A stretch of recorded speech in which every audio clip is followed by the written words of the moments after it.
Halo semua, perkenalkan nama aku Siti Rahmanur Faiza dari kelas 3C. Aku di sini mau menyampaikan rangkuman materi hukum internasional pertemuan pertama sampai pertemuan ke-7. Langsung aja kita mulai materinya.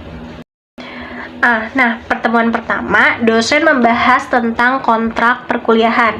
Isinya mencakup pembagian bobot nilai, di mana nilai UTS 20%, nilai UAS 20%, ditambah nilai dari kehadiran, kuis, serta rangkuman materi dari pertemuan 1 sampai pertemuan 7 untuk UTS, dan pertemuan 8 sampai 15 untuk UAS.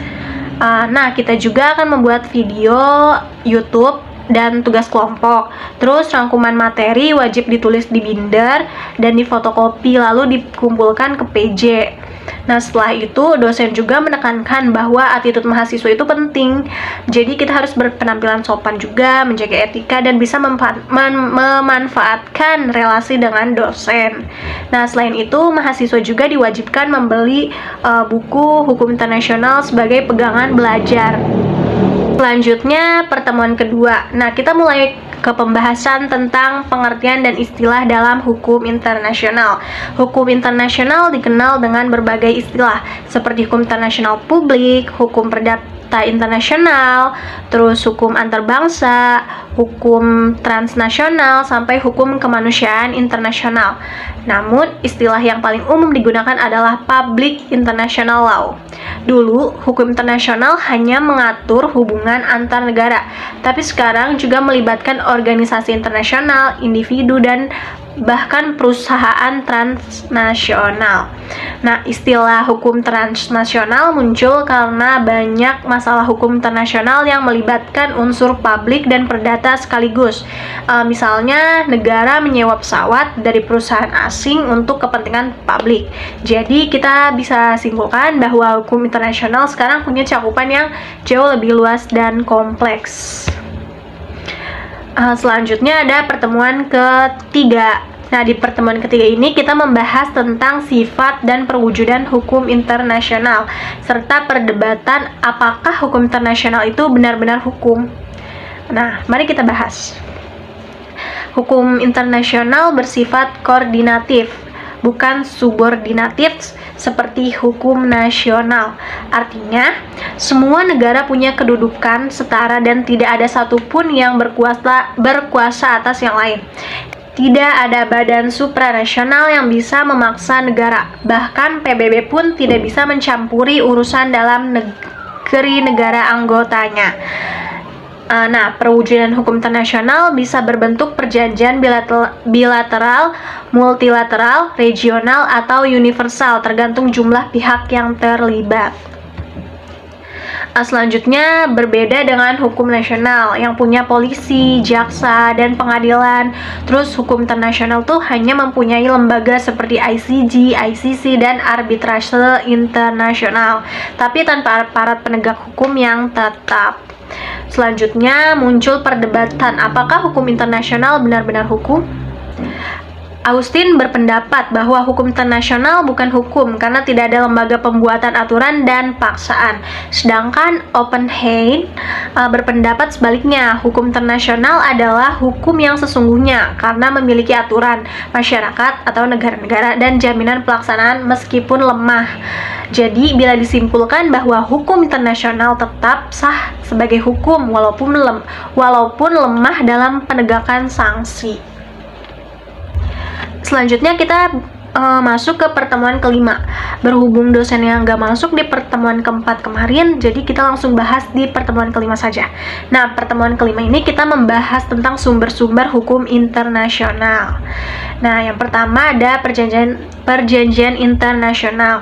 Perjanjian internasional adalah alat penting dalam hubungan antar negara dan diatur dalam Konvensi Wina tahun 1969. Nah, berlakunya perjanjian tergantung pada ketentuan yang disepakati oleh negara peserta, sifatnya voluntary atau sukarela dan tidak ada paksaan. Terus salah satu asas penting dalam Pacta Sunt Servanda, yaitu perjanjian harus ditaati seperti Undang-Undang Dasar dalam hubungan internasional.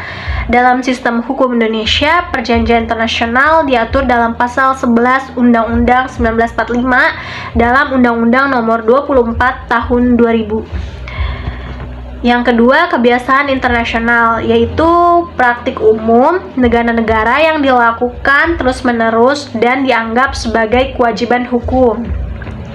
Kebiasaan baru bisa digantikan yang lama jika banyak negara menggunakan praktik baru dan mendukungnya secara hukum. Yang ketiga, prinsip-prinsip hukum umum, yaitu asas-asas dasar hukum yang berlaku secara universal baik di tingkat nasional maupun internasional. Contohnya seperti Pacta Sunt Servanda. Terus ada good faith atau itikat baik, terus res judicata atau perkara yang sudah diputus tidak bisa digugat ulang. Yang terakhir adanya putusan pengadilan internasional dan doktrin para ahli yang berfungsi sebagai sumber hukum tambahan, bukan sumber hukum utama. Nah, untuk memperkuat dasar hukum yang sudah ada. Next, kita lanjut ke pertemuan ke-6. Di sini kita membahas tentang sumber hukum internasional. Sumber hukum internasional adalah tempat atau asal dari mana aturan hukum internasional lahir dan mendapatkan kekuatan mengikatnya. Dibagi menjadi dua tuh. Yang pertama ada sumber hukum formal yang bentuknya resmi seperti perjanjian dan kebiasaan internasional. Terus ada sumber hukum material, yaitu faktor pembentuk seperti moral, politik, dan kebutuhan masyarakat internasional. Dalam pasal 38 ayat 1 Statuta Mahkamah Internasional disebutkan 4 sumber hukum internasional. Yang pertama perjanjian internasional, yang kedua kebiasaan internasional, yang ketiga prinsip hukum umum, dan yang terakhir sumber tambahan seperti putusan pengadilan serta pendapat para ahli internasional. Terakhir, pertemuan ke-7, kita membahas tentang sejarah hukum internasional dan subjek hukum internasional.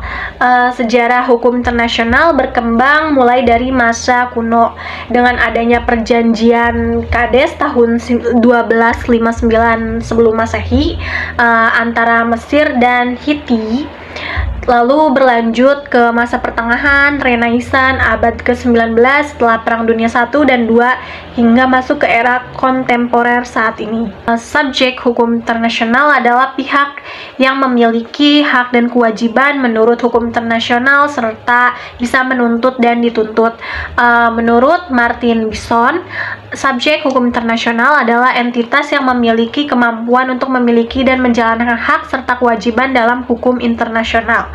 Subjek utama hukum internasional adalah negara karena memiliki kedaulatan penuh dan dapat berhubungan dengan negara lain. Berdasarkan Konvensi Montevideo tahun 1933, sebuah negara harus memiliki 4 unsur. Yang pertama wilayah tetap, yang kedua penduduk tetap, yang ketiga pemerintahan, dan yang terakhir kemampuan berhubungan dengan negara lain. Nah guys, mungkin segitu aja pembahasan materi hukum internasional kita. Sampai jumpa di pertemuan selanjutnya. Bye bye.